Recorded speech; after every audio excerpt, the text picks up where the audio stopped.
देखिए 2 दिन पहले तमाम अधिकारियों के साथ सब लोक प्रतिनिधियों की मीटिंग हुई थी और इस मीटिंग के अंदर हमने ये सवाल मैंने किया था औरंगाबाद के घाटी हॉस्पिटल के डीन के साथ कि हमको समझ में आता है कि आपके पास वेंटिलेटर्स की कमी हो सकती है, ऑक्सीजन की कमी हो सकती है, लेकिन क्या रेगुलर मेडिसिन जो है जो दूसरे पेशेंट्स को देने चाहिए वो है? तो उन्होंने कहा था कि हमारे पास मेडिसिन अवेलेबल है। तब उसी वक्त मैंने उनको मैडम को एक एग्जाम्पल दिया था। मैंने कहा था कि एक पेशेंट है मुंडे नाम की, ऋतुजा मुंडे नाम की, जो गंगाखेड़ से ताल्लुक रखती है, गरीब घर से है, उसकी डिलीवरी घाटी के अंदर हुई। आपके घाटी हॉस्पिटल के अंदर वो एडमिट है, लेकिन एडमिट होने के बावजूद आप कह रहे हैं कि मेडिसिन हम सब पेशेंट्स को दे रहे हैं, लेकिन वो पेशेंट को कहा गया है कि 5 दिन की पूरी मेडिसिन आपको लाना है करके। मैंने उसका पूरा डॉक्यूमेंट चेक किया, मैंने पूरे डॉक्टर्स ने जो चिट्ठियां लिखकर दी है वो पूरे चेक किया, तो एक भी मेडिसिन है तो घाटी हॉस्पिटल की तरफ से नहीं, बल्कि face mask, sanitiser, sanitary pads हो जाए या ग्लव्स हो जाए, ये तक पेशेंट से मंगाया गया। अब घाटी के अंदर जाने वाले सब गरीब पेशेंट होते हैं, अगर उनको इस तरह से लूट किया जा रहा है, जैसे ही एडमिट हुई तो कहा गया कि आपको ब्लड लेकर आना है। अब जो बंदा उसका पति था उसको ये था कि घाटी के ब्लड बैंक से उसको ब्लड मिलेगा, तो नहीं, वहां पे अधिकारियों ने किसी को फोन किया तो एक एजेंट वहां पर आया किसी ब्लड बैंक का, और वो एजेंट उसको रात की रात लेके गया और 2900 रुपये के ब्लड है तो वहां पर उसको दिया गया। 5 दिन के अंदर तकरीबन 8000 रुपये का खर्चा ये लड़के का वहां पर उस घाटी हॉस्पिटल के अंदर सिर्फ एक डिलीवरी के केस के लिए हुआ है। आज जब उसको डिस्चार्ज किया जा रहा था तो उसको फिर दवाइयां लिखकर दी गई कि ये लेकर आओ करके। वो लेकर आया, 400 रुपये की दवाइयां लेकर आई, तो वो नर्स ने रख ली और ये कहा कि नहीं, ये पेशेंट को नहीं देना है, ये हमको हॉस्पिटल के रिकॉर्ड के लिए मेंटेन करना पड़ता है करके। तो वो दवाइयां खुद अपने पास रख ली। तो मैं ये समझकर चलता हूं कि घाटी हॉस्पिटल के अंदर इस तरह का एक घोरक धंधा चल रहा है। वहां पे अगर डीन है और डीन की नाक के नीचे अगर ये काम चल रहा है तो मैं इसके लिए पूरी तरह से डॉक्टर कन्नन येड़ीकर जो घाटी हॉस्पिटल के डीन है उनको दोषी मानता हूं और सरकार से अनुरोध करता हूं, इस तरह के गरीबों की लूट अगर हो रही है तो डीन के खिलाफ एक्शन लेना चाहिए, उनको सस्पेंड करना चाहिए। अगर इंक्वायरी निकलेगी तो आपको पता चलेगा कि मैटरनिटी वार्ड के अंदर हर पेशेंट को यही कहा जा रहा है कि आप बाहर से लेकर आओ। प्राइवेट हॉस्पिटल में अगर कोई पेशेंट गया तो वो ला सकता है, उसके पास पैसे की ताकत है, लेकिन गरीब आदमी जिसके पास पैसे नहीं होते हैं वो घाटी में जाता है। और अगर घाटी में इस तरह की लूट हो रही है और सरकार और पूरे अधिकारी खामोश है तो कहीं न कहीं इस लूट के अंदर वो भी शामिल है। मेरा ये कहना है। महात्मा फुले योजना के तहत अभी तक कितने लोगों को लाभ मिला है और ये योजना क्यों लागू नहीं हुई है? देखिए 2 दिन पहले जब मुख्यमंत्री साहब के साथ वीसी हुई वीडियो कॉन्फ्रेंसिंग, तो उसमें तकरीबन 6 सेक्रेटरीज मौजूद थे। मैंने ये सवाल मुख्यमंत्री साहब से कहा कि 1.5 महीना पहले यहाँ पर महाराष्ट्र के स्वास्थ्य मंत्री राजेश टोपे साहब आए थे और उन्होंने कहा था कि हमने जब ये मांग की थी कि कोविड को भी, कोरोना के केसेस को भी आप महात्मा ज्योतिबा फुले के साथ जोड़ दें, तो उन्होंने उस वक्त भरी प्रेस कॉन्फ्रेंस और मीटिंग के अंदर कहा था कि हमने इसको जोड़ने की प्रक्रिया शुरू कर दी है करके।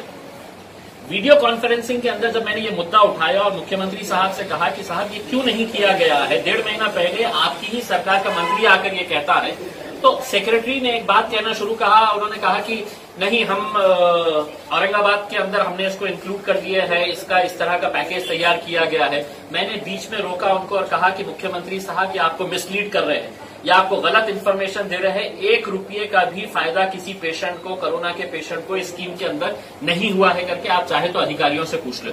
अब कल जब हमने मीटिंग ली है प्राइवेट हॉस्पिटल्स की तो पता चला कि नहीं, हमने तो 21 मई को सर्कुलर निकाल दिए, तो हॉस्पिटल वाले बोलते हैं कि नहीं सर, हमने प्रपोजल भेजा तो हमारे प्रपोजल एक्सेप्ट ही नहीं हो रहे हैं। यानी कि 1.5 महीने से सिर्फ टालमटोल किया जा रहा है, सिर्फ मीडिया के अंदर स्टेटमेंट इश्यू किया जा रहा है कि नहीं हमने ये कर डाले है अब गरीबों को। लेकिन मैं आपको ओपन चैलेंज करता हूं, 1 रुपये का एक किसी पेशेंट के ऊपर है तो ये स्कीम का फायदा नहीं मिला है, और इसके लिए कोई जिम्मेदार है तो प्रशासन जिम्मेदार है, सरकार जिम्मेदार है, और ये सिर्फ लोगों को घुमाने का काम कर रही है, मैं समझता हूँ। टास्क फोर्स और मीटिंग, देखिए जब ये कोरोना फैल रहा था तो हर शहर में एक बेटर कोऑर्डिनेशन करने के लिए एक टास्क फोर्स बनाया गया था। वो टास्क फोर्स जो है औरंगाबाद शहर के अंदर भी बना था। 8 मई 2020 को, आज के दिन 27 तारीख है, यानी कि तकरीबन 2 महीने का समय हो गया है।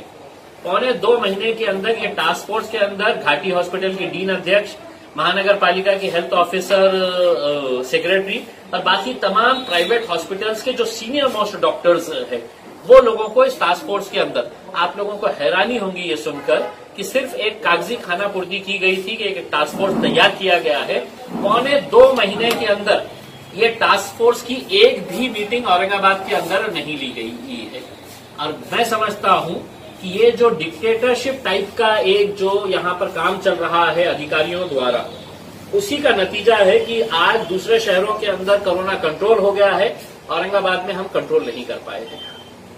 आपके इलाके में मुस्लिम ये लाइट देखिए, मतलब कल जब मीटिंग हो रही थी तो एक तो डीसीपी को डिविजनल कमिश्नर जो सुनील केंद्रेकर साहब है, उन्होंने कहा कि अगर कहीं पर भी पॉजिटिव केस निकलता है तुमने पुलिस को लेके जाना और पुलिस को लेके जाके वहां पे स्वैब टेस्ट कराना। मैं कहा कि नहीं सर, पुलिस का इसके अंदर कम से कम रोल होना चाहिए। अगर कोई विरोध करता है तो आप वहां के एनजीओस को बोलिए, वहां के लोकल डॉक्टर्स को इन्वॉल्व करिएगा और कुछ नहीं तो हमें बताइएगा, हम जाके करेंगे करके उसमें। तो बातों बातों में उन्होंने ये कहा कि तुमच्या एरियामध्ये हे चाललेलं आहे। मुझे ये डिविजनल कमिश्नर से ये पूछना है कि तुमच्या एरिया म्हणजे काय? मी औरंगाबाद जिल्ह्याचा खासदार आहे, मैं औरंगाबाद जिले का खासदार हूं, किसी एक जात, एक धर्म और एक मजहब का नहीं है। इस तरह की अगर मानसिकता रखी, अगर कोई कमिश्नर अगर अपने एमपी को ये कहता है कि तुम्हारे एरिया के अंदर हमको तुम्हारी मदद लगेगी, तो क्या मैं किसी दूसरे एरिया में नहीं गया हूं? मैं बजाज नगर में नहीं गया हूं, मैं जय भवानी नगर में नहीं गया हूं, शिवाजी नगर में नहीं गया हूं, मुकुंदवाड़ी संजय नगर में नहीं गया हूं। लेकिन ये इस तरह की बात करना, मेरे हिसाब से मैं कड़ी निंदा करता हूं इस तरह के स्टेटमेंट्स की। लॉकडाउन के पक्ष के अंदर कितने लोग हैं, कितने नहीं है, इसके बारे में अभी जो इमीडिएट जो स्टेप्स हमने लिए हैं, अगर उसके अंदर अगर कुछ और बातें निकलकर सामने आती है तो दोबारा बैठेंगे और उसके ऊपर चर्चा करेंगे। लेकिन मैं नहीं समझता हूं कि lockdown is now the solution. 3 महीने हो गए हैं, हमने लॉकडाउन सब करके देख लिए हैं। अब ये अपनी गलती छुपाने के लिए फिर जनता को है तो किस तरह से हम लोग है तो एक मर्तबा अंदर कैद करे करके, ये कहीं ना कहीं इनके एडमिनिस्ट्रेशन के लैप्सेस थे, जिसकी वजह से लोगों को खामियाजा भुगतना पड़ा है। अब ये अपनी गलतियां छुपाने के लिए फिर पब्लिक को बोलेंगे कि नहीं हम लॉकडाउन करेंगे, पुलिस का डंडा चलाएंगे, ये करेंगे, तो अब ये सब चीजें चलने वाली है। क्या आपसी कोऑर्डिनेशन की कमी रही? देखिए, यकीनन शुरुआत से ही ये बात समझ में आ रही है और अब यहाँ तक बात आ गई है कि Aurangabad bench of Bombay high court को स्व मोटो इसके ऊपर प्रशासन को सवाल करना पड़ा है कि अगर कोऑर्डिनेशन अगर नहीं रहा, तो हाईकोर्ट ने है तो नोट किया है ये चीज को, तो जो बात मैं आप कह रहे थे वो हाईकोर्ट भी अगर नोट कर रहा है तो बहुत ही एक दुर्भाग्यपूर्ण बात है कि यहाँ पर इस तरह की situation, lack of coordination between officers and lack of coordination, जो एक समन्वय होना चाहिए अधिकारियों और लोक प्रतिनिधियों के बीच में। लोक प्रतिनिधियों को तो यहाँ के अधिकारियों ने बोले कि नहीं, इनकी तो कोई लायकी नहीं है, हम जो बोल रहे हैं बस वही फाइनल है।